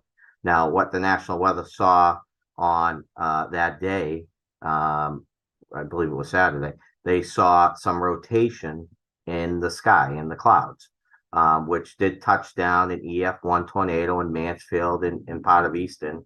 Turned out to be a microburst in Brockton, but we had winds over 100 miles an hour. There was significant damage to the some of the southeast areas of Brockton. I went through those streets myself, talked to neighbors. We had some big trees down. There was some significant damage. And like you said, there was 105. Okay, so the actual numbers, it was 24 yards wide. It went 400 yards, and it was traveling at 105 miles an hour. Now, somebody said, well, it was a weak storm. Well, when it's moving at 105 miles an hour, it's just like the movie Twister, number one. Somebody said there was no rain. Well, if you remember the movie Twister, people, there was no rain before. That's why you have the calm before the storm, because the funnel sucks everything up and it's making that storm, and then the funnel comes down and hits the ground and it travels, and it's a split second of sheer utter craziness. Now, the problem I had is that when I heard the story in Easton that the tree fell on the home in Easton, there was a woman outside on her porch during this storm after the alerts. And I'm saying to myself, Steve, these are people who would have been unnecessary casualties in this storm because they didn't take the alerts for granted. I saw Fox 25 news this morning that there were a whole bunch of people who were at the Jason Aldean concert, and they're pissed because they didn't get to see all the concert because Mansfield police came in and cleared everybody out and told everybody the safest place to go is in their cars. And people were saying, well, I can't see why we had to go. So people were throwing this whole conspiracy theory out saying they only did this because they didn't want us to see Jason Aldean's song because of what's going on with the small town. No. Xfinity Center is an open air venue. Come on, people, stop it. Stop it. The Mansfield police, and tell me, Steve, tell them you're the guy. They get the word from people like you as to what to do to get these people out of a venue with it. Because I think Twitter Center holds, 3,800 or 7,000 or something like that it holds? So, yeah. So when this type of thing happens, people need to take it very seriously. We don't see a lot of tornado warnings in Brockton. Over my 9 years of being the emergency manager, I think we've had 3. But certain things happen when this happens. So immediately and I'm going to talk about Brockton because that's what I know. But I'll tell you what happened that day. was we get the alerts. We're aware of the potential throughout the day of severe weather, right? The National Weather Service, one of the largest cities in the state. So the National Weather Service will reach out to me and say, hey, we might be looking at severe weather today, possibly tornadic activity. So we prepare for that. So what happens when that tornado warning goes out? Immediately, it goes not only from the National Weather Service, but it also goes to the BEMA page, the BEMA Twitter, and it's automatic. It's not something that I'm posting or my staff is posting. It's automatic. So we're reaching the residents of Brockton as quickly as we can. Comes on your television screen as a scroll, right? Emergency alert system activated, tornado warning. So people need to take that seriously. When they see a tornado warning, they need to go to the lowest level of their house, their basement. Stay away from windows and doors. Stay away from outside walls. Get under something sturdy. When I wasn't home at the time, my kids were home. I immediately called them and said, get into the basement. You got to take this seriously. And they did. They brought the pets down. They all went into the basement. But what happens from my end, we start coordinating. So I talked to the mayor right away. I talked to the fire chief right away. What's the damage assessment? Because they're out there, right? Immediately, people are calling 911. Talk to the police chief right away. And then we reach out to the DPW. What's the cleanup? What are the streets? How many streets are blocked? Can we get emergency apparatus down those streets? So it's really, people don't realize it, but it's a really coordinated effort to get all the pieces of the puzzle together. And of course, you have National Grid. And I will say, we had significant damage in that small area. Yes, we did. Yeah. There was a lot of damage. We had trees in the houses. There was one house I saw that was pretty much destroyed. And they did an excellent job. Our first responders, police, fire, DPW, and I'll throw National Grid in there, did an excellent job. We had about 2,500 customers without power in that area. And they got them back pretty quickly that night. They got a good chunk of it back. And the next day, they got a good chunk of it back. But we had a lot of poles down. We had wires down. And they have to do the clean. They have to get to those locations first to start the cleanup and be able to get crews and equipment in there to do the restoration. And some of the poles had to be replaced. And again, I just want you to kind of repeat what you just were saying. People need to take this seriously. Sometimes being New Englanders, we're ignorant. We're ignorant to some things. I'm one of the guys. I'm not. I take any alert that comes through. I take it seriously. Everybody says, send us the one you're worried about, but I'm not. These warnings are here. And when I saw the lady in Easton on her porch during the storm, I'm like, well, first of all, she was 3 to 5 feet away from being a casualty, an unnecessary casualty. And I know you don't want to pull up on a scene where there's unnecessary casualties. I mean, I'll let you speak on that one. And listen, we have some outdoor venues too, right? We have Marciano Stadium, right? Mm-hmm. And if there's an event there, we plan with them to make sure that they have a plan. They understand what to do in an emergency, in a situation like that. What is their plan? So they have a plan in place, just like the Xfinity Center does, and other places, Gillette Stadium as well. These are all outdoor venues that pose a risk. But the number one, when you're the emergency manager or the fire chief, your number one priority is public safety. You want to make sure people are safe. So you have to follow the direction of those in charge to say, we're giving you information to protect you, not to make your life difficult or you're going to miss a concert or something like that. Our job is to make sure people are safe. And that's why we send these messages out with these instructions. And, on the north side of the city, they got some rain. They didn't know there was a microburst coming down the southeast side of the city. You know what I mean? It's a totally different picture. So I live on the east side. I probably live 3 streets away from where this microburst came down. Nothing happened at my house. You wouldn't even know. Same, yeah. My lawn signs are still out there. They didn't move. But 3 blocks away, it literally looked like a tornado came through. And the National Weather Service, they came out the next day. They met me. And they said, can you describe what it looks like? Can you give us some information before we get there? So I sent them some pictures that we had. And I said to them, it looks like a tornado came through. That's what it looks like to me. So they came out and they did an assessment and they made a determination that it was straight line winds, not tornadic. But, it causes the same damage. The only difference is the trees are all facing easterly instead of being spun up. So it still causes a lot of damage, and it should be taken seriously. And I remember being on the east side when we did have a downburst here. I forget how many years it was ago, but we had a bad downburst here. Yep. And I remember trees at the small graveyard on Cary. I mean, they were ripped right up out the ground, split, huge trees that had been there for years. So just the power for that little bit of time is something to just take heed and not mess around with people. Like I said, there was a lot of people on social media whose lives were kind of turned upside down and complaining, but it's like, people, you got to take this seriously. I get it. We're not like in Kentucky or Oklahoma where they have these things all the time. But, we could have ended up with some unnecessary casualties, and nobody wants that due to the ignorance, to be honest. And that's sheer what it is. And like you said, I did talk to a lot of the residents when I was walking the streets that got damaged, and many of them did take it seriously. Many of them were in their basement, as they should, and they heeded the warnings. And that's probably why we didn't have the injuries that we had. Because there was some damage out there. And they said Xfinity, they said they stopped the show and put on the big screen right away. Boom, this is coming through.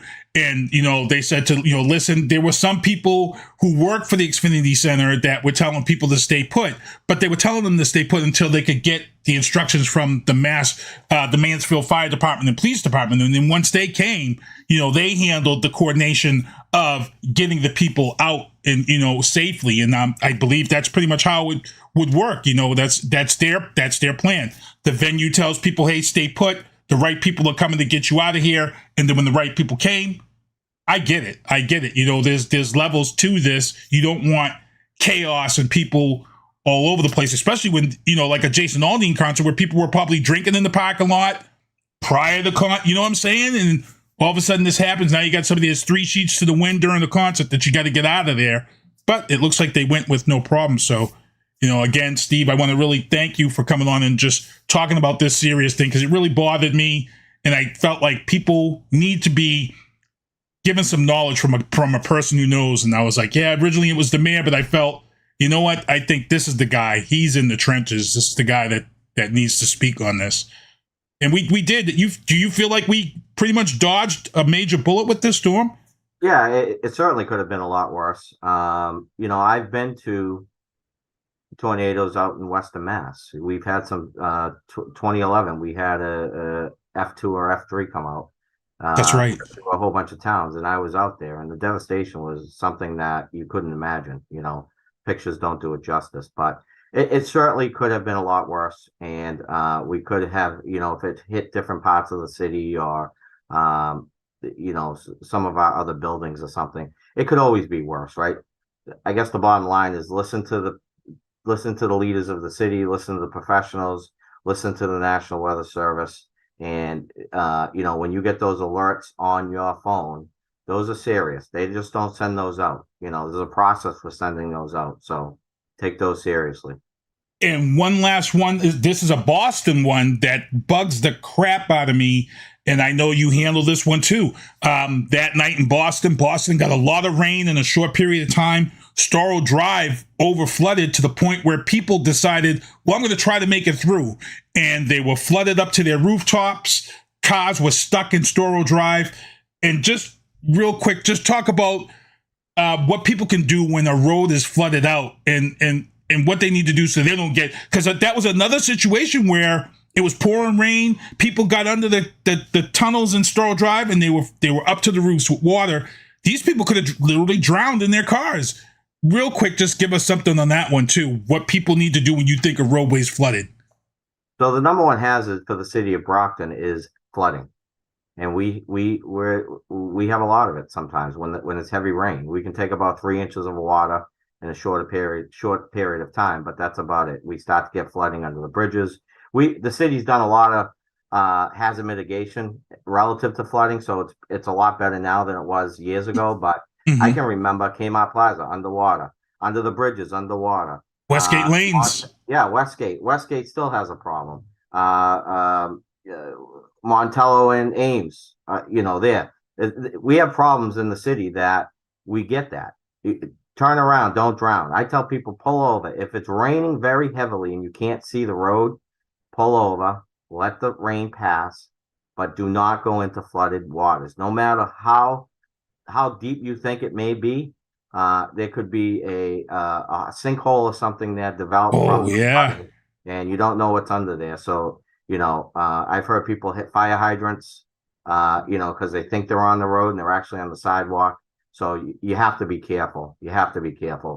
Just if I remember correctly, didn't we have a gentleman during the rainstorm? They had a sinkhole on the south side that died years ago, if I'm not mistaken. I think so. Yep. Yeah. So I mean, it's one of those things that you need to be wary of, people. A lot of people don't realize this too. Once you get in the water, if your pipe goes down in the water goes into your engine, stalls out, and you're not going nowhere. And like I said, Storrow Drive was scary because the water was up to people's roofs and they had to get out and swim, and the Storrow Drive runs along the Charles River. So you got to be smart. and our first response, that's happened in the city. And the fire department, police department are out there making rescues out of people's cars. And it's taken them away from other emergencies. When we have a big storm like that come through, there's a lot of stuff that goes on. The fire department and police department are very busy. They're taxed. And, you're taking them away from another emergency because you want to drive through the road. So it's not worth it. Steve, I want to thank you for coming on. And you know what? Before we get out of here, I'm going to let you put your candidate for city council hat on real quick. And I'm going to let you talk real quick about this event you're coming up, this fundraiser.